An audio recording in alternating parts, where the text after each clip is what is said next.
എല്ലാവർക്കും മാസ്റ്റർ കി അക്കാഡമിയുടെ പുതിയ ക്ലാസ്സിലേക്ക് സ്വാഗതം. അപ്പൊ APPയുടെ പുതിയ ഈ ഒരു ക്ലാസ്സിൽ നമ്മൾ പ്രിൻസിപ്പിൾസ് ഓഫ് എവിഡൻസിന്റെ ആദ്യത്തെ ക്ലാസ് ആണ് ഇന്ന് നമ്മൾ നോക്കുന്നത്. അപ്പൊ ആദ്യത്തെ ക്ലാസ് ആയതുകൊണ്ട് തന്നെ നമ്മൾ 2020 സിലബസ് നോക്കുമ്പം ഈ പ്രിൻസിപ്പിൾസ് ഓഫ് എവിഡൻസ് എന്ന ഭാഗം നമ്മൾ പരിശോധിക്കുമ്പോൾ അതിൽ കാണാൻ പറ്റുന്നത് ഇന്ത്യൻ എവിഡൻസ് ആക്ട് ആണ്. അപ്പോൾ ഇനിയുള്ള കൊല്ലങ്ങളിലെ APPയുടെ നോട്ടിഫിക്കേഷൻ വരുമ്പോൾ നമുക്ക് തീർച്ചയായിട്ടും ഭാരതീയ സാക്ഷ്യ അധിനിയം 2023 പറ്റി നന്നായി അറിഞ്ഞിരിക്കണം. അതുകൊണ്ട് തന്നെ ഈ ഒരു ക്ലാസ് എങ്ങനെയാണ് മുന്നോട്ട് പോകുന്നത് എന്നതിനെ പറ്റി ആദ്യം തന്നെ നിങ്ങൾക്കൊരു ബ്രീഫ് ഞാൻ തരാം. അതായത് ആദ്യം നമ്മൾ ഇതിനെ പറ്റി ഒരു അതായത് ഇന്ത്യൻ എവിഡൻസ് ആക്ടും അതുപോലെ ഭാരതീയ സാക്ഷ്യ അധിനിയമവും എന്തൊക്കെ തരത്തിലാണ് ഡിഫറൻസസ് ഇത് രണ്ടും തമ്മിൽ ഉള്ളത് എന്നതിനെ പറ്റി ആദ്യം നമ്മൾ ഈ ഒരു ക്ലാസ്സിൽ അതായിരിക്കും നമ്മൾ ഡീൽ ചെയ്യാനായിട്ട് പോകുന്നത്. അത് കഴിഞ്ഞിട്ട് നമ്മൾ വരുന്ന ക്ലാസ്സുകളിൽ ഭാരതീയ സാക്ഷ്യ അധിനിയമത്തിനെ പറ്റിയിട്ടായിരിക്കും പറയുന്നത്. അതിന്റെ കൂടെ തന്നെ ഇന്ത്യൻ എവിഡൻസ് ആക്റ്റും ആയിട്ട് അതെങ്ങനെയാണ് ഡിഫറൻഷിയേറ്റ് ചെയ്യുന്നത്, ഓരോ സെക്ഷൻസും ഡിഫറൻഷിയേറ്റ് ചെയ്ത് നിൽക്കുന്നത് എങ്ങനെയാണ് എന്നത് കൂടി നമ്മൾ പറയുന്നതായിരിക്കും. അപ്പൊ നിങ്ങൾ ഈ പ്രിൻസിപ്പിൾസ് ഓഫ് എവിഡൻസിൽ തന്നെ കണ്ടിട്ടുണ്ടാവും.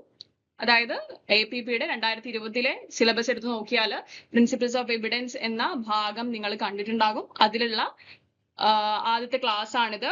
അതുകൊണ്ട് തന്നെ നമ്മൾ ഈ ക്ലാസ്സിൽ ഈ ഒരു ഭാരതീയ സാക്ഷ്യ അധിനിയമവും ഇന്ത്യൻ എവിഡൻസ് ആക്ടിലും എന്തൊക്കെ മാറ്റങ്ങളാണ്, അതായത് ഇന്ത്യൻ എവിഡൻസ് ആക്ടിൽ നിന്ന് ഭാരതീയ സാക്ഷ്യ അധിനിയമിലേക്ക് എത്തുമ്പോൾ എന്തൊക്കെ മാറ്റങ്ങളാണ് ഇത് രണ്ടും തമ്മിൽ ഉണ്ടായിട്ടുള്ളത്, എന്തൊക്കെയാണ് ഇതിൽ ഇൻക്ലൂഡ് ചെയ്തിരിക്കുന്നത് എന്നതിനെ പറ്റിയാണ് നമ്മൾ ഈ ഒരു ക്ലാസ്സിൽ ഡിസ്കസ് ചെയ്യാനായിട്ട് പോകുന്നത്. അപ്പൊ ആദ്യം തന്നെ നമുക്ക് ആദ്യത്തെ സ്ലൈഡിലേക്ക് പോവാം.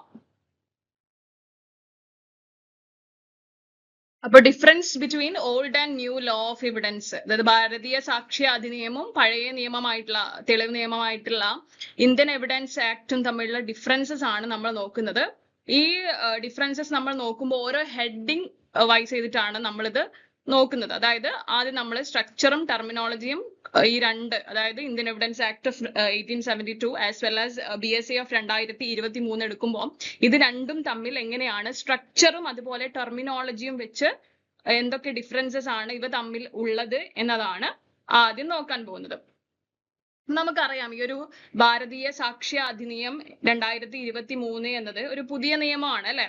അപ്പൊ അത് ഈ ഒരു പഴയ കൊളോണിയൽ നിയമത്തിലെ കുറെ എന്താ പറയാ കാലഹരണപ്പെട്ടിട്ടുള്ള കുറെ ഔട്ട്ഡേറ്റഡ് ആയിട്ടുള്ള വ്യവസ്ഥകള് എന്ത് ചെയ്തു, പരിഷ്കരിച്ചു അല്ലെ, റിഫോം ചെയ്തുകൊണ്ടാണ് ഈ ഒരു ഭാരതീയ സാക്ഷ്യ അധിനിയമം എന്നത് ഉണ്ടാക്കിയിട്ടുള്ളത്. അപ്പൊ ഈ ഒരു നമുക്കറിയാം ഇതൊരു ഡിജിറ്റൽ ആയിട്ടുള്ള ഏജ് ആണ്. അപ്പൊ ഈ ഒരു ഡിജിറ്റൽ ഏജിനനുസരിച്ചിട്ട് തെളിവുകൾ സ്വീകരിക്കുന്നതിനുള്ള നിയമങ്ങള് ശരിക്കും പറഞ്ഞാൽ ലളിതമാക്കുകയും ചെയ്യുകയാണ് ഈ ഒരു ഭാരതീയ സാക്ഷ്യ അധിനിയമം എന്ന് പറയുന്ന ഒരു പുതിയൊരു തെളിവ് നിയമം നമുക്ക് ഉണ്ടാക്കിയതിലൂടെ വന്നിരിക്കുന്നത്. അപ്പൊ ഇതിന്റെ ഒരു സ്ട്രക്ചറും ടെർമിനോളജിയും നമ്മൾ നോക്കുകയാണെങ്കിൽ ഈ ഒരു Indian evidence Act of 1872 enact ചെയ്തത് ബ്രിട്ടീഷുകാരാണ് അല്ലെ. ബ്രിട്ടീഷുകാർ നിയമമാക്കിയ ഈ ഒരു നിയമത്തില് ഏകദേശം 167 സെക്ഷൻസ് ഉണ്ട്. അതായത് 167 വകുപ്പുകളാണ് ഇന്ത്യൻ എവിഡൻസ് ആക്ട് ഓഫ് 1872 ഉൾപ്പെടുത്തിയിരുന്നത്. അപ്പൊ ഈ ഒരു നിയമത്തില് എന്താ പറയണ്ടത്, ഞാൻ പറഞ്ഞ പോലെ ഔട്ട്ഡേറ്റഡ് ആയിട്ടുള്ള കുറെ ലീഗൽ ടേംസ് ഒക്കെ ഉണ്ടായിരുന്നു. അതുപോലെ ഈ ഒരു terminology that has been used in this Indian evidence act എന്ന് പറയുന്നത് വളരെ ഔട്ട്ഡേറ്റഡ് ആയിരുന്നു. അപ്പൊ അത് വെച്ച് നോക്കുമ്പോൾ നമ്മളെ ഭാരതീയ സാക്ഷ്യ അധിനിയം 2023 എന്ന് പറയുന്നത് ഈ ഒരു ഓൾഡ് ആയിട്ടുള്ള എവിഡൻസ് ആക്ടിലെ പഴയ നിയമത്തിലുണ്ടല്ലോ അതിലെ ഭയങ്കര എന്താ പറയണ്ട ഔട്ട്ഡേറ്റഡ് ആയിട്ടുള്ള ലീഗൽ ടേംസ് ഒക്കെ ഒഴിവാക്കിക്കൊണ്ട് ലളിതവും അതുപോലെ മോഡേണും ആയിട്ടുള്ള ആധുനികവുമായിട്ടുള്ള നിയമപരമായിട്ടുള്ള ഒരു ഭാഷയാണ് ശരിക്കും പറഞ്ഞാൽ ഇതിൽ പ്രയോഗിക്കുന്നത്. അതായത് ആർക്കൈക് ആയിട്ടുള്ള പുരാതനമായിട്ടുള്ള ടെർമിനോളജികൾ ഒഴിവാക്കിക്കൊണ്ട് സിമ്പിളും അതുപോലെ മോഡേൺ ലീഗൽ ലാംഗ്വേജും ഉൾക്കൊള്ളിച്ചുകൊണ്ടുള്ള പുതിയ നിയമമാണ് ഉണ്ടാക്കിയിരിക്കുന്നത്. അപ്പൊ ഈ ഒരു ഏകദേശം 170 സെക്ഷൻസ് ആണ് ഇതില് ഉള്ളത്. അതായത് ഈ ഒരു നിയമത്തില് 170 വകുപ്പുകളാണ് ഉള്ളത്. അപ്പൊ ഇതിലെ ചില വ്യവസ്ഥകള് അതായത് ഇന്ത്യൻ എവിഡൻസ് ആക്ടിലുള്ള ചില വ്യവസ്ഥകള് പുനഃക്രമീകരിക്കുകയും അതുപോലെ പുതിയതായിട്ടുള്ള രൂപത്തിൽ എഴുതുകയും ചെയ്തിട്ടുണ്ട്. അതായത് ഈ consist of 170 sections with some restructured and reworded provisions. അതായത് പുതിയതായിട്ടുള്ള രൂപത്തിൽ എഴുതുകയും ചെയ്തിട്ടുണ്ട്. അപ്പൊ ഇതുമായിട്ട് റിലേറ്റ് ചെയ്തിട്ടുള്ള, അതായത് ഈ ഒരു ഔട്ട്ഡേറ്റഡ് ആയിട്ടുള്ള ലീഗൽ ടേംസ് ഉള്ള ഇന്ത്യൻ എവിഡൻസ് ആക്ട് എന്നത് മാറ്റണം എന്ന് പറഞ്ഞിട്ടുള്ള ഒരു കേസ് ഉണ്ട്. അത് വരുന്നത് Lily Thomas versus union of India 2000-ലുള്ള കേസാണ്. ഈ ഒരു കേസിൽ ഈ ഒരു നമ്മുടെ കൊളോണിയൽ ലോസുകൾ, ഓൾഡ് ആയിട്ടുള്ള കൊളോണിയൽ ലോസുകൾ മോഡേണൈസ് ചെയ്യണം എന്ന് പറഞ്ഞിട്ടുള്ള ഒരു കേസാണ്. അതായത് കാലഹരണപ്പെട്ടിട്ടുള്ള ഈ കൊളോണിയൽ ആയിട്ടുള്ള നിയമങ്ങൾ പരിഷ്കരിക്കേണ്ടതിന്റെ പ്രാധാന്യം ഊന്നി പറഞ്ഞിട്ടുള്ള, എംഫസൈസ് ചെയ്തിട്ടുള്ള ഒരു കേസാണ് ഈ ഒരു Lily Thomas versus union of India എന്ന് പറയുന്നത്. അപ്പൊ ശരിക്കും പറഞ്ഞാൽ ഈ ഒരു ഭാരതീയ സാക്ഷ്യ അധിനിയമം 2023 എന്ന് പറയുന്നത് ഈ ഒരു ആവശ്യം ശരിക്കും പറഞ്ഞാൽ നിറവേറ്റിയിട്ടുണ്ട്. ഈ Lily Thomas versus union of India എന്ന് പറയുന്നതിൽ എംഫസൈസ് ചെയ്തിരിക്കുന്ന ഓൾഡ് കൊളോണിയൽ ആയിട്ടുള്ള നിയമങ്ങൾ മോഡേണൈസ് ചെയ്യണം എന്ന് പറഞ്ഞിരിക്കുന്ന കാര്യത്തെ അത് ശരിക്കും പറഞ്ഞാൽ ഈ ഒരു പുതിയ നിയമം ഈ ഒരു ആവശ്യം ശരിക്കും പറഞ്ഞാൽ നിറവേറ്റിയിട്ടുണ്ട് എന്നത് നിങ്ങൾ മനസ്സിലാക്കണം. ഇതാണ് ഇതിന്റെ ഒരു സ്ട്രക്ചറും ടെർമിനോളജിയും എടുക്കുവാണെങ്കിൽ വളരെ എന്താ പറയണ്ടേ, സിമ്പിൾ ആയിട്ട് പറയാനായിട്ടുള്ളത്, ഈ ഇന്ത്യൻ എവിഡൻസ് ആക്ട് ഇനാക്ട് ചെയ്തിരിക്കുന്നത് 1872-ലാണ്. അത് 167ഓളം സെക്ഷൻസ് ആണ് അതിൽ ഇൻക്ലൂഡഡ് ആയിരിക്കുന്നത്. അപ്പൊ ഈ കൊളോണിയൽ ആയിട്ട് ഉണ്ടാക്കിയിട്ടുള്ള ഈ ഒരു നിയമം എന്ന് പറയുന്നത് ആർക്കൈക് ആയിട്ടുള്ള ടെർമിനോളജീസ് ആണ് യൂസ് ചെയ്തിരിക്കുന്നത്. അതിനെ റീപ്ലേസ് കൊണ്ട് സിമ്പിളും മോഡേൺ ലീഗൽ ലാംഗ്വേജിലും 170ഓളം സെക്ഷൻസ് ഇൻക്ലൂഡ് ചെയ്തതുകൊണ്ട്, ഈ 170 സെക്ഷൻസ് റീസ്ട്രക്ചറും റീവേർഡും ചെയ്തതുകൊണ്ട് ഒരു പുതിയ നിയമം ഉണ്ടാക്കുകയാണ് ചെയ്തിരിക്കുന്നത്. Lily Thomas versus union of India എന്ന് പറയുന്ന കേസിൽ ആണ് എംഫസൈസ് ചെയ്തിരിക്കുന്നത്. മോഡേണൈസ് ദ ഓൾഡ് കൊളോണിയൽ ലോസിനെ മോഡേണൈസ് ചെയ്യണം എന്ന് ആവശ്യപ്പെട്ടിട്ടുള്ള ഒരു കേസാണ് Lily Thomas versus union of India എന്ന് പറയുന്ന ഈ ഒരു കേസ്. അത് ഈ ഒരു ഭാരതീയ സാക്ഷ്യ അധിനിയമം എന്ന് പറയുന്ന 2023-ലുള്ള ഭാരതീയ സാക്ഷ്യ അധിനിയമം വന്നതോടുകൂടി ഈ ഒരു ആവശ്യം നിറവേറ്റിയിരിക്കുന്നു എന്ന കാര്യം നിങ്ങൾ മനസ്സിലാക്കണം. ഇതിൽ നിങ്ങൾക്ക് ഇമ്പോർട്ടന്റ് ആയിട്ടുള്ളത് ഈ എത്ര സെക്ഷൻസ് ഉണ്ടായിരുന്നു, ഇപ്പൊ എത്ര സെക്ഷൻസ് ആണുള്ളത്, ഇതിന്റെ ഇയർ കൂടി ഒന്നും പഠിക്കണം. നമ്മൾ പിന്നെ നോക്കും. ജസ്റ്റ് ഒന്ന് ഇതിന്റെ ഡിഫറൻസ് പറയുന്നു എന്ന് മാത്രമാണ് നമ്മൾ ഈ ഒരു ക്ലാസ്സിൽ നമ്മൾ നോക്കാൻ പോകുന്നത്. അപ്പൊ ആദ്യത്തെ സ്ട്രക്ചറും ടെർമിനോളജിയും തമ്മിലുള്ള ഡിഫറൻസും അതിന്റെ ഇമ്പോർട്ടന്റ് കേസ് ലോ ആണ് നമ്മളിപ്പോ പറഞ്ഞത്. അപ്പൊ അടുത്ത സ്ലൈഡിലോട്ട് നമുക്ക് പോവാം. അടുത്തത് admissibility of electronic and digital evidence ആണ്. അതായത് ശരിക്കും പറഞ്ഞാൽ ഈ ഒരു ഭാരതീയ സാക്ഷ്യ അധിനിയമം 2023 വന്നതോടുകൂടി ഏറ്റവും വലിയ പരിഷ്കാരങ്ങൾ കൊണ്ടുവന്നിട്ടുള്ള ഒരു വിഷയമാണ് ഈ ഒരു ഇലക്ട്രോണിക് ആൻഡ് ഡിജിറ്റൽ എവിഡൻസ് എന്ന് പറയുന്നത്. അപ്പൊ ഇന്ത്യൻ എവിഡൻസ് ആക്ടിന്റെ സെക്ഷൻ 65, അതായത് recognised electronic evidence under section 65B ആണ്. അതായത് ഇന്ത്യൻ എവിഡൻസ് ആക്ട് 1872 ഈ ഒരു ഇലക്ട്രോണിക് എവിഡൻസ് പറയുന്നത് റെക്കഗ്നൈസ് ചെയ്തിരിക്കുന്നത് സെക്ഷൻ 65B-ലാണ്. അത് പ്രകാരം ഇലക്ട്രോണിക് ആയിട്ടുള്ള തെളിവുകൾ അംഗീകരിച്ചിട്ടുണ്ട് അല്ലെ. പക്ഷെ അങ്ങനെ അംഗീകരിച്ചിരുന്നെങ്കിലും അതൊരു എന്താ പറയാ, ഒരു കർശനമായിട്ടുള്ള വ്യവസ്ഥകളോടെ അല്ലെങ്കിൽ നിർബന്ധിതമായിട്ടുള്ള സർട്ടിഫിക്കറ്റിന്റെ അടിസ്ഥാനത്തിലുമായിരുന്നു ഈ ഒരു electronic evidence under section 65B of Indian evidence act സ്വീകരിച്ചുകൊണ്ടിരുന്നത്. അതാണ് ഇവിടെ പറയുന്നത്. ഈ ഇലക്ട്രോണിക് എവിഡൻസുകൾ റെക്കഗ്നൈസ് ചെയ്തിരുന്നു 65B പ്രകാരം. എന്നാൽ ഈ സ്ട്രിക്റ്റ് റിക്വയർമെന്റ്സ്, ഒരു മാൻഡേറ്ററി ആയിട്ടുള്ള സർട്ടിഫിക്കറ്റോട് കൂടിയല്ലാതെ ഈ ഒരു ഡിജിറ്റൽ ഇലക്ട്രോണിക് ആയിട്ടുള്ള എവിഡൻസ് ഒരിക്കലും എടുത്തിരുന്നില്ല. അതായത് it does not explicitly mention modern forms like social media chats, emails or blockchain records. അതായത് സോഷ്യൽ മീഡിയ ചാറ്റുകൾ അല്ലെങ്കിൽ ഇമെയിലുകൾ, ഈ ബ്ലോക്ക് ചെയിൻ രേഖകളൊക്കെ ഉണ്ടാവില്ലേ, അതുപോലുള്ള ആധുനിക രൂപത്തിലുള്ള ഡിജിറ്റൽ തെളിവുകളെ കുറിച്ചുള്ള കാര്യങ്ങൾ അത് ഈ ഒരു നിയമത്തിൽ വ്യക്തമായിട്ട് പരാമർശിച്ചിരുന്നില്ല എന്നുള്ള കാര്യം മനസ്സിലാക്കണം. ശരിക്കും പറഞ്ഞാൽ അത് ഈ ഒരു കേസിൽ, അതായത് അർജുൻ പണ്ഡിറ്റ് റാവോ കോഡ്കാർ വേഴ്സസ് കലാഷ് ഗോരന്ത്ലാൽ 2020-ലെ കേസാണ്. ഈ ഒരു കേസിൽ കോടതി റീഅഫേം ചെയ്തിട്ടുണ്ട് ഈ ഒരു സർട്ടിഫിക്കറ്റ്, വാലിഡ് ആയിട്ടുള്ള മാൻഡേറ്ററി ആയിട്ടുള്ള സർട്ടിഫിക്കറ്റ് സെക്ഷൻ 65B എന്ന് പറയുന്ന കാര്യത്തിൽ വേണം എന്ന് പറഞ്ഞിട്ടുള്ള ഒരു കേസാണ് ഈ ഒരു അർജുൻ പണ്ഡിറ്റ് റാവോ ഗോഡ്കറിന്റെ കേസ്. അപ്പൊ അതില് സുപ്രധാനമായിട്ടുള്ള ഒരു വിധിയാണ് 2020, അതായത് 65B വകുപ്പ്, ഇന്ത്യൻ എവിഡൻസ് ആക്ടിന്റെ 65B വകുപ്പ് പ്രകാരമുള്ള സർട്ടിഫിക്കറ്റിന്റെ ഒരു മാൻഡേറ്ററി നാച്ചർ വീണ്ടും റീഅഫേം ചെയ്തിട്ടുള്ള ഒരു കേസായിരുന്നു അർജുൻ പണ്ഡിറ്റ് റാവോ ഗോഡ്കറിന്റെ ഈ ഒരു കേസ് എന്ന് പറയുന്നത്. അപ്പൊ ഇന്ത്യൻ എവിഡൻസ് ആക്ടിലെ ഈ 65B എന്ന് പറയുന്നത് റെക്കഗ്നൈസ് ചെയ്യണമെങ്കിൽ ഒരു മാൻഡേറ്ററി ആയിട്ടുള്ള ഒരു സർട്ടിഫിക്കറ്റിന്റെ ആവശ്യം ഉണ്ടായിരുന്നു. 65B ഒക്കെ നമ്മൾ പഠിക്കുന്നതായിരിക്കും. ജസ്റ്റ് ഒന്ന് നിങ്ങൾക്ക് ഒന്ന് മനസ്സിലാക്കാൻ വേണ്ടിയിട്ടാണ്. അതായത് ഇത് തമ്മിലുള്ള ഡിഫറൻസ് എന്താണ്, എന്തിനാണ് ഈ ഒരു മാറ്റം കൊണ്ടുവന്നത് എന്ന് നിങ്ങൾക്കൊന്ന് ബ്രഷപ്പ് ചെയ്യാൻ, അത് ഒന്ന് നിങ്ങൾക്കത് മനസ്സിലാക്കാൻ വേണ്ടിയിട്ടാണ് ശരിക്കും പറഞ്ഞാൽ ഈ ഒരു ഡിഫറൻസ് ആദ്യം പറഞ്ഞുകൊണ്ട് ആദ്യത്തെ ക്ലാസ് തന്നെ ഈ ഒരു ഡിഫറൻസ് എന്നത് ഞാൻ ഉൾക്കൊള്ളിച്ചിരിക്കുന്നത്. അപ്പൊ അടുത്തത് ഈ ഒരു BSAയിൽ അപ്പൊ എന്ത് മാറ്റമാണ് വന്നിരിക്കുന്നത് എന്ന് നമ്മൾ നോക്കുവാണെങ്കിൽ, ഈ ഒരു ഇലക്ട്രോണിക് എവിഡൻസിന്റെ സ്കോപ്പ് എന്ന് പറയുന്നത് വളരെയധികം ബ്രോഡൻ ചെയ്തു. അതായത് ഇലക്ട്രോണിക് തെളിവുകളുടെ പരിധി എന്ന് പറയുന്നത് ബ്രോഡാക്കി, വ്യാപകമാക്കുന്ന ഒരു ആക്ട് ആയിരുന്നു ഈ ഒരു BSA എന്ന് പറയുന്നത്.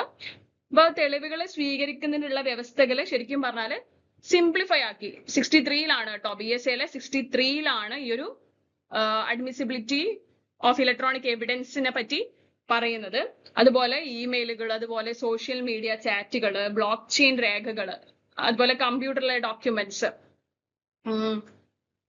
അതൊക്കെ കമ്പ്യൂട്ടർ ഡോക്യുമെന്റ്സ് എന്നിവയൊക്കെ തെളിവായിട്ട് സ്വീകരിക്കാമെന്ന് വ്യക്തമായിട്ട് ഈ ഒരു നിയമത്തിൽ ഉൾപ്പെടുത്തുകയാണ് ചെയ്തത്. അപ്പൊ ഈ ഒരു സർട്ടിഫിക്കറ്റിന്റെ കാര്യത്തിൽ കൂടുതൽ ലഘൂകരണങ്ങള് കൊണ്ടുവരുന്നത്, ഒരു മാൻഡേറ്ററി ആയിട്ടുള്ള ഇത് വേണമെന്ന് പറഞ്ഞല്ലോ, ഒരു സർട്ടിഫിക്കറ്റ് എന്ന് പറയുന്നത്, അതില് ഒരു എന്താ പറയാ ലഘൂകരണം ശരിക്കും പറഞ്ഞാൽ ഈ ഒരു BSA വന്നതോടുകൂടി വന്നു. അതാണ് ഇതിലൊരു വ്യത്യാസം എന്ന് പറയുന്നത്. 63-ലാണ് ഈ ഒരു തെളിവുകളെ സ്വീകരിക്കുന്നതിനുള്ള വ്യവസ്ഥകള് സിംപ്ലിഫൈ ചെയ്തതുകൊണ്ട് ഇലക്ട്രോണിക് തെളിവുകളുടെ ഈ ഒരു സ്കോപ്പ് എന്ന് പറയുന്നത് വൈഡൻ ചെയ്തുകൊണ്ട് പറഞ്ഞിരിക്കുന്നത് എന്നുകൂടി മനസ്സിലാക്കുക. അടുത്ത വരുന്ന ഡിഫറൻസ് എന്ന് പറയുമ്പോൾ ഈ ഒരു ഹിയർസേ റൂൾ അല്ലെങ്കിൽ സെക്കൻഡറി എവിഡൻസ് എന്ന് പറയുന്നതിലെ രണ്ടും തമ്മിലുള്ള വ്യത്യാസം എന്താണ് നമുക്ക് നോക്കാം. ഇപ്പൊ ഇന്ത്യൻ എവിഡൻസ് ആക്ട് ഓഫ് 1872 ഈ ഒരു ഹിയർസേ എവിഡൻസ് എന്ന് പറയുന്നത്, ഹിയർസേ എവിഡൻസ് പറയുമ്പോൾ നമ്മൾ കേട്ടറിഞ്ഞിട്ടുള്ള തെളിവുകളാണ് അല്ലെ. ഹിയർസേ എവിഡൻസ് ഒക്കെ നമുക്ക് നോക്കാം. ഞാൻ ജസ്റ്റ് എന്താണെന്ന് ഇങ്ങനെ പറഞ്ഞു പോവാം. അത് ഹിയർസേ എവിഡൻസ് പറയുമ്പോൾ മറ്റുള്ളവരിൽ നിന്ന് നമ്മൾ കേട്ടറിഞ്ഞിട്ടുള്ള തെളിവുകളെയാണ് ഹിയർസേ എവിഡൻസ് എന്നതുകൊണ്ട് ഉദ്ദേശിക്കുന്നത്. അപ്പൊ ഈ ഒരു ഹിയർസേ എവിഡൻസ് പൊതുവെ ഇന്ത്യൻ എവിഡൻസ് ആക്ട് ഓഫ് 1872 എന്ന് പറയുന്നതിൽ നിയമപരമായിട്ട് സ്വീകാര്യമായിരുന്നില്ല എന്നുള്ള കാര്യം നമുക്ക് അറിയുന്നതാണ്. It was generally inadmissible. പക്ഷെ ഡൈയിങ് ഡിക്ലറേഷന്റെ കാര്യത്തിലൊക്കെ, മരണമൊഴിയുടെ കാര്യത്തിലൊക്കെ ഈ ഒരു ഹിയർസേ എവിഡൻസ് ആപ്ലിക്കബിൾ ആയിരുന്നു. അതായിരുന്നു കുറച്ച് എക്സെപ്ഷൻസ് എന്ന് പറയാനായിട്ട് ഈ ഒരു ഡൈയിങ് ഡിക്ലറേഷൻസ് പോലെയുള്ള എക്സെപ്ഷൻസിന്റെ കാര്യത്തിൽ മാത്രമായിരുന്നു ഈ ഒരു ഹിയർസേ എവിഡൻസിന്റെ ഒരു എക്സെപ്ഷൻ വരുന്നത്.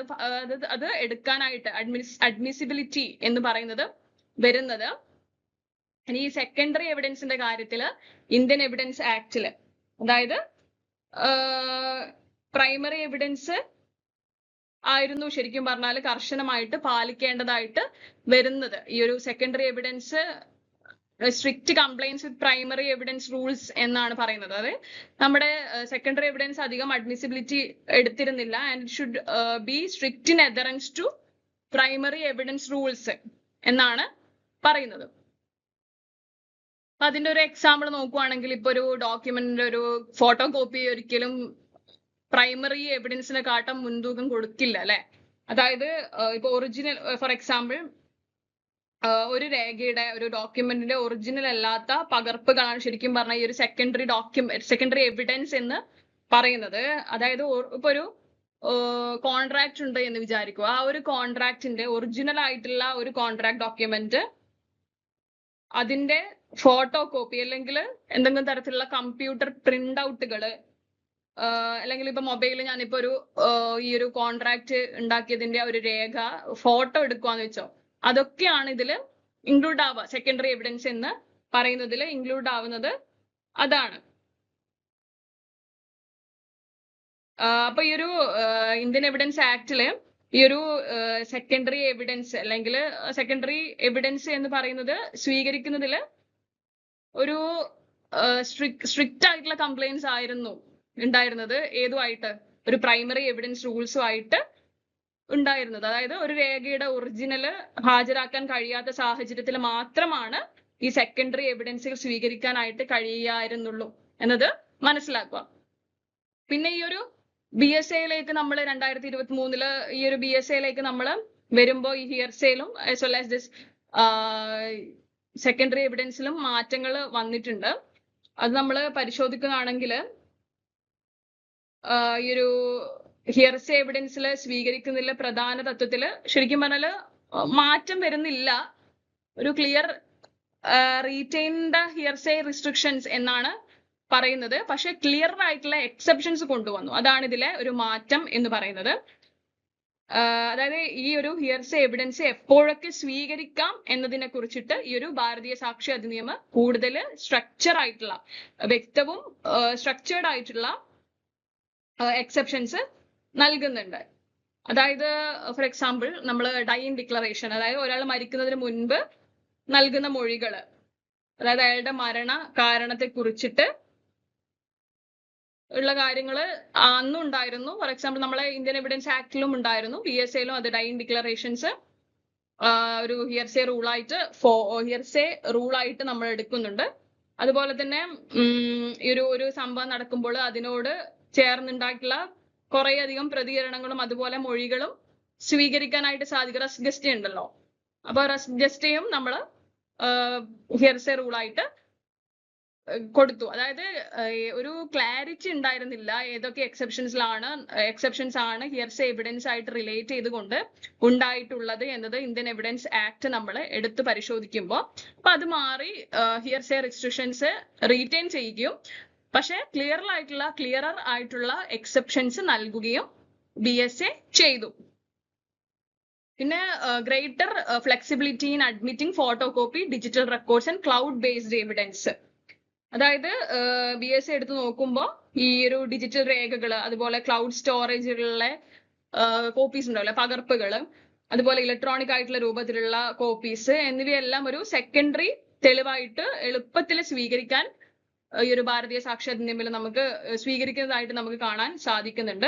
ഫോർ എക്സാമ്പിൾ ഇപ്പൊ ക്ലൗഡ് സ്റ്റോറേജ് എന്ന് പറയുമ്പോൾ നമ്മൾ ഈ Google drive as well as drop box ഒക്കെ ഉണ്ടാവും അല്ലെ, അതില് സൂക്ഷിച്ചിരിക്കുന്ന ഒരു ഇമ്പോർട്ടന്റ് ആയിട്ടുള്ള ഡോക്യുമെന്റിന്റെ കോപ്പി ഇപ്പൊ ഒറിജിനൽ നഷ്ടപ്പെട്ടാൽ അല്ലെങ്കിൽ എന്തെങ്കിലും തരത്തിൽ ആ ഒരു ഒറിജിനൽ എന്ന് പറയുന്നത് ഹാജരാക്കാനായിട്ട് ബുദ്ധിമുട്ടുണ്ടെങ്കിൽ അത് സെക്കൻഡറി എവിഡൻസ് ആയിട്ട് സ്വീകരിക്കുന്നതിൽ BSA കൂടുതൽ പിന്തുണ നൽകുന്നുണ്ട്. മനസ്സിലായോ? അതായത് ഇന്ത്യൻ എവിഡൻസ് ആക്ടിൽ ഒറിജിനലിന്റെ കോപ്പീസ് സ്വീകരിക്കാൻ, അതായത് സെക്കൻഡറി എവിഡൻസുമായിട്ട് ബന്ധപ്പെട്ടിട്ടുള്ള കാര്യമാണ് പറയുന്നത്. ഈ ഒറിജിനലിന്റെ കോപ്പീസ് സ്വീകരിക്കാനായിട്ട് കർശനമായിട്ടുള്ള മാനദണ്ഡങ്ങൾ പറയുന്നുണ്ടെങ്കിലും ഈ ഒരു ഫോട്ടോ കോപ്പികളും ഡിജിറ്റൽ പകർപ്പുകളും അതുപോലെ ഈ ക്ലൗഡ് സ്റ്റോറേജിലുള്ള ഡോക്യുമെന്റ്സ് എന്നിവ സ്വീകരിക്കുന്നതിൽ കൂടുതലായിട്ടുള്ള ഒരു അയവ് വരുത്തുകയാണ് ഈ ഒരു ഭാരതീയ സാക്ഷി അധിനിയമം കൊണ്ട് വന്നിട്ടുള്ള ഏറ്റവും വലിയ മാറ്റം എന്ന് പറയുന്നത്. ശരിക്കും പറഞ്ഞാൽ ഈ ഒരു റിഫോം എന്ന് പറയുന്നത് കോടതി നടപടികളെ കൂടുതൽ എളുപ്പമാക്കാണ് ചെയ്തത്. ബിക്കോസ് ആ പണ്ട് കാലത്ത് 1872 അവസ്ഥയല്ല ഇപ്പോൾ നമുക്ക് ഉള്ളത്. അപ്പൊ ഈ ഒരു പരിഷ്കാരം എന്ന് പറയുന്നത് കോടതി നടപടികളെ കൂടുതൽ എളുപ്പമാക്കുകയാണ് ചെയ്തത്. അതുപോലെ ഈ ഒരു ഡിജിറ്റൽ ഏജില് എവിഡൻസ് കൈകാര്യം ചെയ്യുന്നതിലെ നിയമപരമായിട്ടുള്ള തടസ്സങ്ങൾ ഒഴിവാക്കാനാണ് ഈ ഒരു സെക്കൻഡറി എവിഡൻസ് ഒക്കെ എന്താ പറയാ കോടതി എളുപ്പത്തിൽ അഡ്മിസിബിൾ ആക്കുന്നത് കൊണ്ട് ചെയ്തിട്ടുള്ള ഏറ്റവും നല്ല കാര്യം എന്ന് പറയുന്നത്. അപ്പൊ ഇതിന്റെ കേസ് നമ്മൾ പരിശോധിക്കുകയാണെങ്കിൽ ഈ ഒരു ഈ ഒരു state of Bihar versus Ram Iqbal Singh 1999 കേസാണ്. ഈ ഒരു കേസിൽ ഹിയർസേ എവിഡൻസുകൾ ഒരിക്കലും വിശ്വസനീയമല്ല, അൺറിലയബിൾ ആണ് എന്ന് വിധിച്ചിട്ടുള്ള കേസാണ് ഈ ഒരു state of Bihar versus Ram Iqbal Singh എന്ന് പറയുന്നത്. പക്ഷേ ഭാരതീയ സാക്ഷി ഒരിക്കലും അൺറിലയബിൾ ആണ്, ഡൈയിങ് ഡിക്ലറേഷൻസ് പോലും അൺറിലയബിൾ ആയിട്ട് അതങ്ങനെയല്ല. അതായത് ഈ ഒരു state of Bihar versus Ram Iqbal Singh എന്ന കേസില് ഹിയർസേ എവിഡൻസ് അൺറിലയബിൾ ആയിട്ടാണ് വിധിച്ചിട്ടുള്ളത്. അതായത് ഡൈയിങ് ഡിക്ലറേഷൻസും റെസ്ഗസ്റ്റേ പോലെയുള്ള കാര്യങ്ങൾ ഒഴികെയുള്ള എക്സെപ്ഷൻസ് ക്ലാരിറ്റി ശരിക്കും പറഞ്ഞാൽ ഇന്ത്യൻ എവിഡൻസ് ആക്ടിൽ നമുക്ക് നോക്കിയാൽ മനസ്സിലാകില്ലായിരുന്നു. അതിനൊരു ക്ലാരിറ്റി കൊണ്ടുവന്നു. അപ്പൊ ഈ ഒരു ഭാരതീയ സാക്ഷ്യ അധിനിയമം ഒരു സ്ട്രക്ചേർഡ് ആയിട്ടുള്ള എക്സെപ്ഷൻസ് കൊണ്ടുവന്നു. ഈ ഒരു ഹിയർസേ എവിഡൻസിന്റെ കാര്യത്തിലാണെങ്കിലും സെക്കൻഡറി എവിഡൻസിന്റെ കാര്യത്തിലാണെങ്കിലും ഒരു സ്ട്രക്ചേർഡ് ആയിട്ടുള്ള കാര്യം. It comes to secondary evidence, ഫോട്ടോകോപ്പീസും ഡിജിറ്റൽ റെക്കോർഡ്സും cloud based evidence, even cloud based evidence copies that are stored in the Google drive അല്ലെങ്കിൽ ഡ്രോപ്പ് ബോക്സ് പോലെയുള്ള കാര്യങ്ങളിൽ സ്റ്റോർ ചെയ്തിട്ടുള്ള എന്താ പറയണ്ട കോപ്പികൾ അഡ്മിസിബിൾ ആണ്, എവിഡൻസ് ആയിട്ട് അഡ്മിസിബിൾ ആണ്. It should not be in strict compliance with the primary evidence as it was given under Indian evidence Act of 1872 തന്നിരിക്കുന്ന കാര്യത്തിനോട് ശരിക്കും പറഞ്ഞാൽ അയവ് വരുത്തുകയാണ് ഈ ഒരു ഭാരതീയ സാക്ഷ്യ അധിനിയമം 2023 വരുമ്പോ നടന്നിട്ടുള്ളത്. അടുത്തത് നമുക്ക് നോക്കുവാണെങ്കിൽ കൺഫെഷനും വിറ്റ്നസ് ടെസ്റ്റിമോണീസും എന്നതിനെ പറ്റിയാണ് അടുത്തത് നോക്കുന്നത്. അതായത്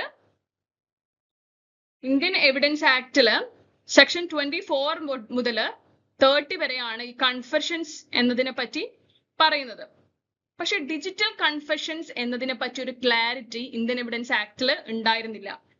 അതായത് 24 മുതൽ 30 വരെയുള്ള വകുപ്പുകള് കൺഫെഷൻ എന്ന് പറയുമ്പോൾ കുറ്റസമ്മതല്ലേ, അപ്പൊ കുറ്റസമ്മതങ്ങളെ കുറിച്ചിട്ടുള്ള പ്രതിപാദിക്കുന്നുണ്ടെങ്കിലും ഈ ഒരു ഡിജിറ്റൽ രൂപത്തിലുള്ള കുറ്റസമ്മതങ്ങളെ കുറിച്ചിട്ട് കൺഫെഷൻസിനെ കുറിച്ചിട്ട് ഒരു വ്യക്തത കുറവായിരുന്നു when it comes to Indian evidence act എന്ന് പറയുന്നതില്.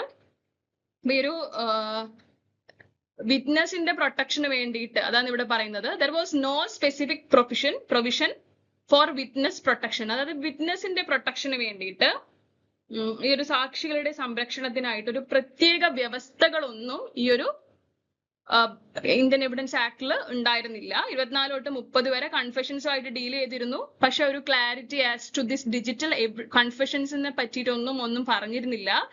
പിന്നെ ഈ ഒരു കാര്യം അതായത് വിറ്റ്നസ് പ്രൊട്ടക്ഷനെ പറ്റിയിട്ട് ഒരു സ്പെസിഫിക് ആയിട്ടുള്ള പ്രൊവിഷനും നമ്മുടെ ഇന്ത്യൻ എവിഡൻസ് ആക്ടിൽ ഉണ്ടായിരുന്നില്ല. But when it comes to Bharatiya Sakshya Adhiniyam of 2023 ഈ കുറ്റസമ്മതത്തെ കുറിച്ചിട്ടുള്ള പ്രധാനപ്പെട്ടുള്ള പ്രിൻസിപ്പിള് റീറ്റെയിൻ ചെയ്തുകൊണ്ട് മോഡേൺ മെത്തേഡ്സ് ആയിട്ടുള്ള വീഡിയോ റെക്കോർഡഡ് കൺഫെഷൻസ്, അതായത് വീഡിയോ റെക്കോർഡ് ചെയ്തിട്ടുള്ള കുറ്റസമ്മതങ്ങൾ ഉണ്ടാവുമല്ലോ, അത് പോലുള്ള മോഡേൺ ആയിട്ടുള്ള രീതികൾ കൂടി ഉൾപ്പെടുത്തിയിട്ടുണ്ട് ഭാരതീയ സാക്ഷ്യ അധിനിയമില്. അതുപോലെ ഈ ഒരു കൊയേർഷന്, സമ്മർദ്ദം അല്ലെങ്കിൽ ഭീഷണിയും എന്തെങ്കിലും തരത്തിലുള്ള അൺഡ്യൂ ഇൻഫ്ലുവൻസ്, ബാഹ്യ സ്വാധീനം എന്നിവയിൽ നിന്ന് ഈ സാക്ഷികളെ, വിറ്റ്നസുകളെ സംരക്ഷിക്കുന്നതിനായിട്ട് കൂടുതൽ പ്രൊട്ടക്ഷൻ, മികച്ച രീതിയിലുള്ള സുരക്ഷാ സംവിധാനങ്ങൾ നിയമത്തിൽ ഇൻട്രൊഡ്യൂസ് ചെയ്യുകയും ചെയ്തിട്ടുണ്ട്. ഇതിലൊരു ഉദാഹരണം നോക്കുവാണെങ്കിൽ സെൽവി വേഴ്സസ് സ്റ്റേറ്റ് ഓഫ് കർണാടകയില് ruled against involuntary methods like narco analysis പോലെയുള്ള ഇൻവോളണ്ടറി മെത്തേഡ്സിന്റെ അഗെയിൻസ്റ്റ് റൂൾ ചെയ്യാണ് ഈ ഒരു Selvi versus state of Karnataka 2010 കേസാണ്. നാർക്കോ അനാലിസിസ് പോലെയുള്ള നിർബന്ധിതമല്ലാത്ത രീതികൾക്കെതിരെ ആണ് കോടതി ജഡ്ജ്മെന്റ് പുറപ്പെടുവിപ്പിച്ചത്. ഇപ്പൊ ഭാരതീയ സാക്ഷ്യ അധിനിയമം എടുക്കുവാണെങ്കിൽ എന്തെങ്കിലും തരത്തിലുള്ള നിർബന്ധമല്ലാത്ത കുറ്റസമ്മതങ്ങൾക്ക് എതിരായിട്ടുള്ള സംരക്ഷണം കൂടുതൽ ശക്തിപ്പെടുത്തിയിട്ടുണ്ട് ഭാരതീയ സാക്ഷ്യ അധിനിയമം നമ്മൾ നോക്കുവാണെങ്കിൽ. ഇതൊരു ജനറൽ ആയിട്ടുള്ള ഒരു ഡിഫറൻസസ് ആണ് ഞാൻ പറയുന്നത്. പോകെ പോകെ നിങ്ങൾക്ക് ഇതിനെ പറ്റിയിട്ട് നല്ലൊരു ധാരണ കിട്ടും. അതായത് Indian evidence ആക്ടും Bharatiya സാക്ഷ്യ അധിനിയമവും I will be more dealing with the portions that are given in the syllabus. സിലബസിൽ തന്നിട്ടിരിക്കുന്ന പോർഷൻസ് ആയിരിക്കും കൂടുതലായിട്ട് നമ്മൾ ഫോക്കസ് ചെയ്തുകൊണ്ട് മുന്നോട്ട് പോകാനായിട്ട് പോകുന്നത്. അതുകൊണ്ട് ആ ഒരു പോർഷൻസ് നമ്മൾ കവർ ചെയ്യുന്നതായിരിക്കും. ഓരോന്ന് എടുത്തിട്ട് ഭാരതീയ സാക്ഷ്യ അധിനിയമത്തില് എന്താണ് ഉള്ളത്, അതുപോലെ ഈ ഒരു എവിഡൻസ് ആക്ടിൽ എങ്ങനെയായിരുന്നു ആ ഒരു കാര്യത്തിനെ പറ്റി ഡീൽ ചെയ്തിരുന്നത്, എന്ത് മാറ്റമാണ് വന്നിരിക്കുന്നത് എന്നതിനെ പറ്റിയായിരിക്കും നമ്മൾ കൂടുതൽ നോക്കാൻ പോകുന്നത്. ഈ ഒരു ക്ലാസ് എന്ന് പറയുന്നത് ജനറൽ ആയിട്ട് ഇത് രണ്ടും തമ്മിൽ എങ്ങനെയാണ് ഡിഫറൻസ് വന്നത്, എന്തൊക്കെ തരത്തിലുള്ള difference, most of the time നമ്മൾ ഡിജിറ്റൽ ആയിട്ടുള്ള ഒരു ഏജിലേക്ക് കടന്നതോട് കൂടിയാണ് ഈ ഒരു മാറ്റത്തിന്റെ പ്രാധാന്യം ശരിക്കും പറഞ്ഞാൽ വന്നിട്ടുള്ളത്. അപ്പൊ അതിനെ പറ്റിയാണ് കൂടുതലായിട്ടും നമ്മൾ ഇപ്പൊ നോക്കുവാണെങ്കിൽ തന്നെ വീഡിയോ റെക്കോർഡ് ആയിട്ടുള്ള കൺഫെഷൻസ് ഒക്കെ വന്നിരിക്കുന്നത് ഡിജിറ്റൽ ഏജ് എന്നതിന്റെ ഒരു റിഫോർമേഷൻ കൊണ്ടാണ് വന്നിരിക്കുന്നത്. അപ്പൊ അതാണ് കൂടുതലായിട്ട് നമ്മൾ ഇതിൽ നോക്കുന്നത്. It's only A general differentiation ആണ് ഇതിൽ പറയുന്നത്. അടുത്ത അഞ്ചാമത്തെ ഒരു ഡിഫറൻസ് നോക്കുവാണെങ്കിൽ ഒരു റെലവൻസ് ഓഫ് പ്രിസംഷനും അതുപോലെ ബേർഡൻ ഓഫ് പ്രൂഫും എന്നതിനെ പറ്റിയിട്ടുള്ള കാര്യങ്ങൾ ആണ് പറയുന്നത്.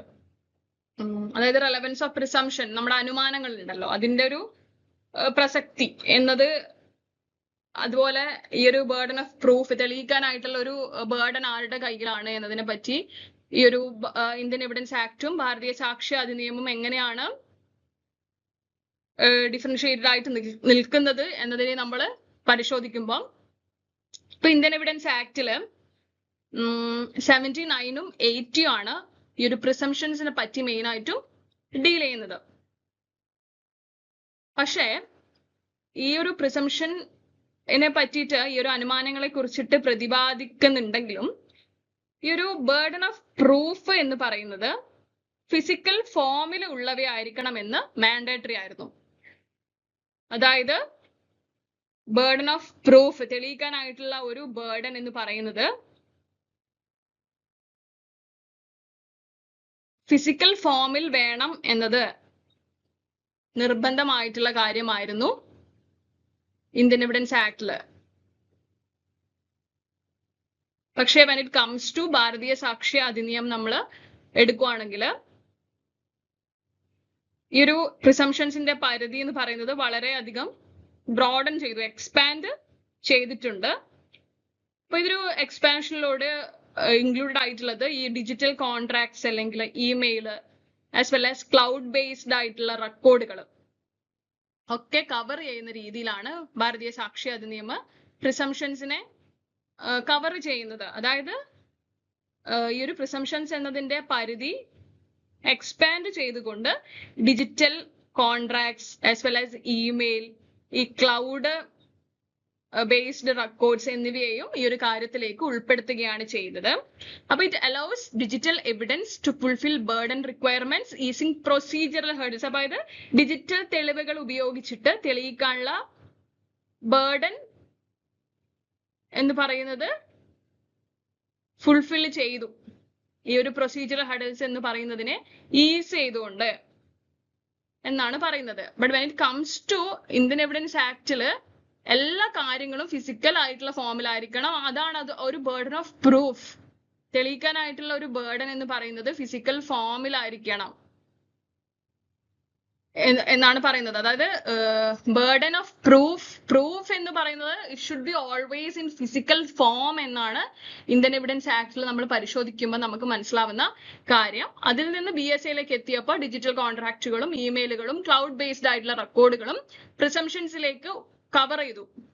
കാരണം പ്രിസംഷൻസ് എന്ന കാര്യത്തിന്റെ എക്സ്പാൻഷനോട് കൂടി അതൊരു എന്താ പറയാ, ഈ ഒരു കാര്യങ്ങൾ ഞാനിപ്പോ പറഞ്ഞ കാര്യങ്ങൾ ഡിജിറ്റൽ കോൺട്രാക്റ്റുകളും ഇമെയിലുകളും ക്ലൗഡ് ബേസ്ഡ് ആയിട്ടുള്ള റെക്കോർഡുകളും അതിലേക്ക് കൂടുതൽ ഇൻക്ലൂഡഡ് ആയി. അതുപോലെ it allowed the digital evidence to fulfil burden requirements.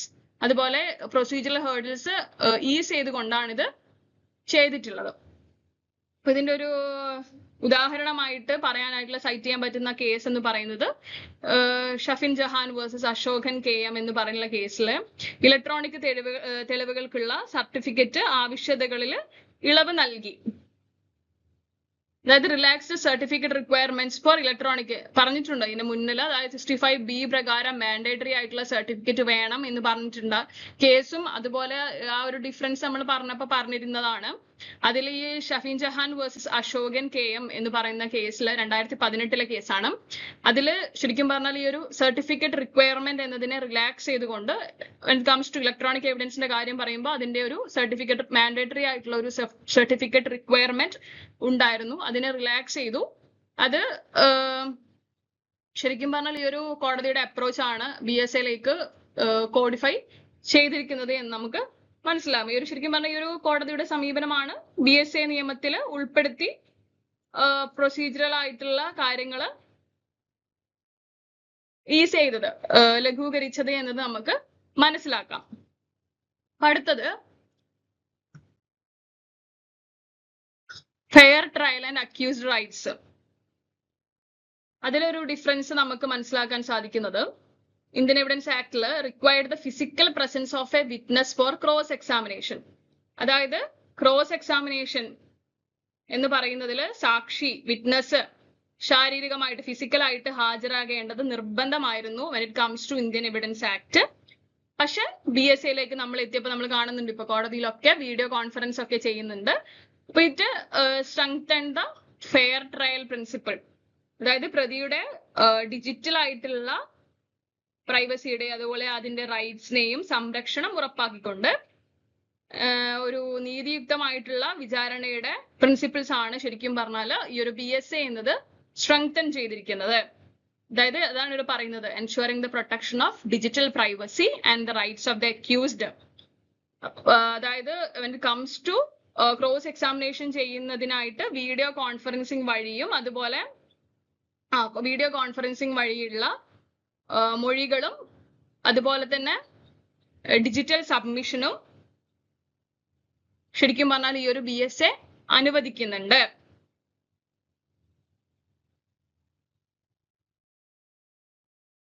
ശരിക്കും പറഞ്ഞാൽ നമ്മള് മേനകാ ഗാന്ധി കേസാണ് ഇവിടെ സൈറ്റ് ചെയ്തിരിക്കുന്ന കേസ്.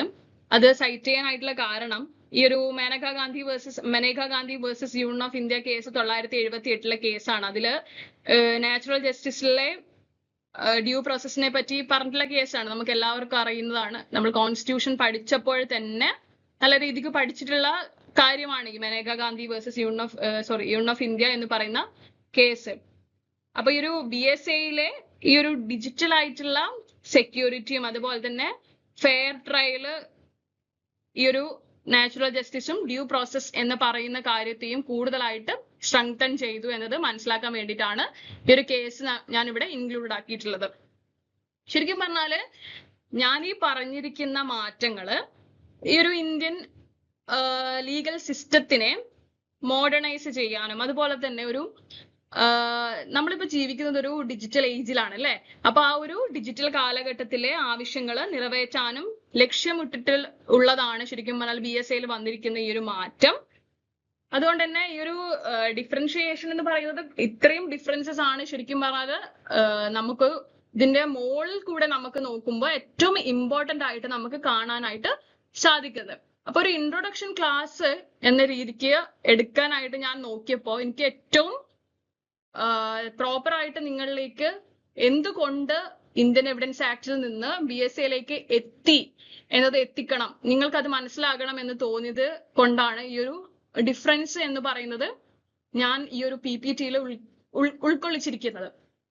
അപ്പൊ ഈ ഒരു ഡിഫറൻഷിയേഷൻ അല്ലെങ്കിൽ ഈ ഒരു മാറ്റത്തിന്റെ ഒരു അനിവാര്യത എന്താണ് എന്ന് മനസ്സിലാക്കിയാൽ മാത്രമേ നമുക്ക് ഇന്ത്യൻ എവിഡൻസ് ആക്ട് അല്ലെങ്കിൽ ഭാരതീയ സാക്ഷ്യ അധിനിയം എന്ന് പറയുന്നത് കമ്പയർ ചെയ്തുകൊണ്ട് പഠിക്കുമ്പോഴാണെങ്കിലും നമ്മുടെ APPയിലെ ഇമ്പോർട്ടന്റ് ആയിട്ടുള്ള നയൻത്ത് എന്ന് പറഞ്ഞിട്ടാണ് നമ്മൾ ഈ പ്രിൻസിപ്പിൾസ് ഓഫ് എവിഡൻസ്, അതായത് ഓരോ പ്രിൻസിപ്പിൾസ് ഓഫ് എവിഡൻസ് നമ്മൾ എടുത്ത് പരിശോധിക്കുകയാണെങ്കിൽ ഈ രണ്ട് ആക്ടും തമ്മിൽ നമ്മളൊരു കമ്പാരിസൺ നടത്തിയിട്ട് വേണം നമ്മൾ ഇത് ചെയ്യാനായിട്ട് അല്ലെ.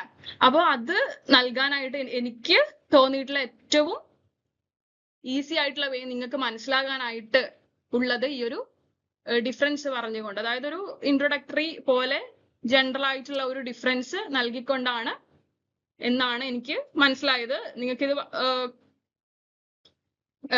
പ്രയോജനപ്പെടും എന്ന് തന്നെയാണ് ഞാൻ വിചാരിക്കുന്നത്. അപ്പൊ ഇത് അടുത്തത് നമുക്ക് നോക്കാനായിട്ടുള്ളത് ലീഗൽ സിംപ്ലിഫിക്കേഷൻ ആണ്. ജസ്റ്റ് ഞാൻ ആഡ് ചെയ്തെന്നേ ഉള്ളൂ. അതായത് നമ്മുടെ ഈ ഒരു പഴയ ഈ ഒരു ഇന്ത്യൻ എവിഡൻസ് ആക്ട് ഓഫ് 1872 നമ്മൾ പരിശോധിക്കുകയാണെങ്കിൽ ഇതിന്റെ ഹെഡിങ്സ് അല്ലെങ്കിൽ മാർജിനൽ നോട്ട് നമ്മൾ കാണാനായിട്ട് സാധിക്കും. നമ്മൾ ബെയർ ആക്ട് എടുത്ത് നോക്കിയാൽ ഓരോണ്ട് ടൈറ്റിൽസ് ഒക്കെ ഉണ്ടാവില്ലേ, ടൈറ്റിൽ അതുപോലെ അതിന്റെ സൈഡിലുള്ള എഴുതിയിരിക്കുന്ന ഈ വശങ്ങളിലൊക്കെ നമ്മൾ കുറച്ച് കുറിപ്പുകളായിട്ടുണ്ടാവുമല്ലോ, അത് ഒരു നിയമപരമായിട്ടുള്ള ഒരു പ്രത്യേക പ്രാധാന്യം കൊടുത്തിരുന്നില്ല. when it comes to interpretation of this act എന്ന് പറയുന്നതിൽ ചെയ്യുമ്പോൾ നമ്മളൊരു സ്പെഷ്യൽ സിഗ്നിഫിക്കൻസ് കൊടുത്തിരുന്നില്ല.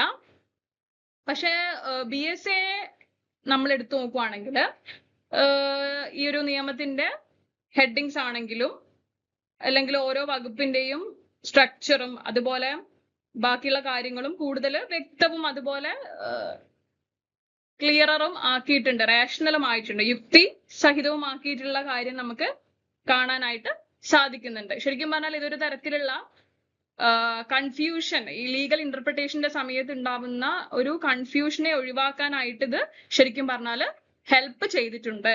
അപ്പൊ ഇത്രയും ഡിഫറൻസസ് ആണ് ഒരു എന്താ പറയേണ്ടത്, നമ്മുടെ ജനറൽ ആയിട്ട് ഒരു ഭാരതീയ സാക്ഷി അധിനിയമവും അല്ലെങ്കിൽ നമ്മുടെ ഇന്ത്യൻ എവിഡൻസ് ആക്ടും നമ്മുടെ മുന്നിൽ നോക്കിയാൽ നമുക്ക് ഇതിന്റെ ഒരു പെറിഫറൽ ആയിട്ടുള്ള കാര്യത്തിൽ നിന്ന് നമുക്ക് മനസ്സിലാക്കാനായിട്ട് സാധിക്കുന്നത്. ഏകദേശം 7ഓളം ഡിഫറൻസുകളെ പറ്റി ഞാൻ പറഞ്ഞു. സിമ്പിൾ ആയിട്ട് നിങ്ങൾക്ക് ഒരു ഇൻട്രൊഡക്ടറി സെഷൻ ആയിട്ട് ഒരു ഡിഫറൻസ് പറഞ്ഞു തരാം എന്നതിനെ പറ്റി തോന്നിയപ്പോൾ ഞാൻ ചെയ്തതാണ് ഈ ഒരു ഡിഫറൻസ് ആദ്യം പറഞ്ഞുകൊണ്ട് നമുക്ക് ഈ പ്രിൻസിപ്പിൾസ് ഓഫ് എവിഡൻസിൽ പറഞ്ഞിരിക്കുന്ന പ്രിൻസിപ്പിൾസിലേക്ക് പോവാം. ആ പ്രിൻസിപ്പിൾസ് ഇന്ത്യൻ എവിഡൻസ് ആക്ടിൽ എങ്ങനെയായിരുന്നു, അതുപോലെ ഭാരതീയ സാക്ഷ്യ അധിനിയമത്തിൽ എങ്ങനെയാണ് അത് വ്യത്യാസപ്പെടുന്നത് എന്നതൊക്കെ നമ്മൾ നോക്കുന്നതായിരിക്കും. ഇപ്പൊ വരുന്ന ക്ലാസ്സുകളിൽ നമുക്ക് അതുമായിട്ടുള്ള കാര്യങ്ങൾ ഡീൽ ചെയ്യാം. അപ്പൊ എന്തെങ്കിലും ഡൗട്ട് ഇതുമായിട്ട് റിലേറ്റ് ചെയ്തിട്ട് ചോദിക്കാനുണ്ടെങ്കിൽ നിങ്ങൾക്ക് ഫാക്കൽറ്റീസിനോട് ചോദിക്കാം. അവർ നമ്മളായിട്ട് ബന്ധപ്പെട്ടിട്ട് നിങ്ങളിലേക്ക് ആ ഒരു എനിക്ക് അറിയാൻ പറ്റുന്നതാണെങ്കിൽ ഞാൻ എൻ്റെ എന്താ പറയണ്ട, എനിക്ക് അവൈലബിൾ ആയിട്ടുള്ള സോഴ്സസ് എന്നൊക്കെ ഞാൻ കളക്ട് ചെയ്തുകൊണ്ട് നിങ്ങൾക്ക് ആ ഒരു ഡൗട്ട് ക്ലിയർ ചെയ്യുന്നതായിരിക്കും. അപ്പൊ ഈ ഒരു 7 കാര്യങ്ങളും ആണ് ജനറൽ ആയിട്ടൊരു ഡിഫറൻസസ് ഒരു ഇന്ത്യൻ എവിഡൻസ് ആക്ടിൽ നിന്ന് ഭാരതീയ സാക്ഷി അധിനിയമത്തിലേക്ക് നമ്മുടെ തെളിവ് നിയമം എത്തിയിരിക്കുമ്പോൾ എന്തുകൊണ്ട് മാറി അല്ലെങ്കിൽ എന്തിനു മാറി എന്നത് നമുക്ക് മനസ്സിലാക്കാനായിട്ട് ഏറ്റവും ഇമ്പോർട്ടൻ്റ് ആയിട്ടുള്ള പോയിന്റ്സ് ആണ് ഞാനിവിടെ പറഞ്ഞിരിക്കുന്നത്. നേരത്തെ പറഞ്ഞ പോലെ തന്നെ എന്തെങ്കിലും തരത്തിലുള്ള ഡൗട്ടോ അല്ലെങ്കിൽ എന്തെങ്കിലും അറിയാനോ ഉണ്ടെങ്കിൽ ഈ ഒരു പോർഷനായിട്ട് ബന്ധപ്പെട്ടില്ല, ഫസ്റ്റ് ക്ലാസ് ആണ്, എന്തെങ്കിലും മാറ്റം വരുത്താനോ ഉണ്ടെങ്കിൽ നിങ്ങൾക്ക് ഫാക്കൽറ്റി ആയിട്ട് ബന്ധപ്പെടാൻ സാധിക്കുന്നതാണ്, കോർഡിനേറ്റേഴ്സുമായിട്ട് ബന്ധപ്പെടാനായിട്ട് സാധിക്കുന്നതാണ്. അപ്പോൾ താങ്ക് യു സോ മച്ച്.